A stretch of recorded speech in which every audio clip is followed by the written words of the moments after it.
வணக்கம். இன்றைய முக்கிய செய்திகள். புலிக்கு பிறந்தது பூனையாகுமா? அஜித்தின் மகன் அத்வித் நம்பர் 1 இடம் எந்த விளையாட்டில் தெரியுமா? நடிகர் அஜித் மகன் அத்வித் போட்டி ஒன்றில் வெற்றி பெற்றுள்ளது தொடர்பாக சமூக வலைதளத்தில் வைரலாகி வருகின்றது. தமிழ் சினிமாவில் உச்சத்தில் இருப்பவர் அஜித். தற்போது விடாமுயற்சி படத்தின் ஷூட்டிங் வெளிநாட்டில் பிஸியாக இருக்கும் நேரத்தில் அவ்வப்போது தனது பைக் பயணத்தை மேற்கொண்டு வருகிறார். விடாமுயற்சி படத்திற்கு பிறகு அஜித் அத்வித் ரவிச்சந்திரன் அல்லது பிரசாந்த் நீல் ஆகியோருடன் ஒன்றிணைந்து கமிட் ஆகுவார் என்ற உறுதிப்பட தகவல் வெளியாகியுள்ளது. தற்போது அஜித் மகன் சூப்பரான புகைப்படம் ஒன்று சமூக வலைதளத்தில் வலம் வருகின்றது. அதாவது அத்வித் தனது பள்ளியில் நடைபெற்ற விளையாட்டுகளில் அதிக ஈடுபாடு மற்றும் ஆர்வத்தில் உள்ளார்.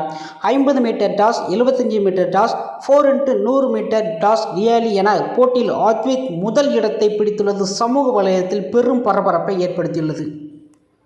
இத்துடன் நாம் செய்திகள் முடிவடைகின்றது. இது போன்ற செய்திகளை உடனுக்குடன் தெரிந்து கொள்ள NP நியூஸ் சேனலை சப்ஸ்கிரைப் பண்ணி தெரிஞ்சுக்கணும். நன்றி.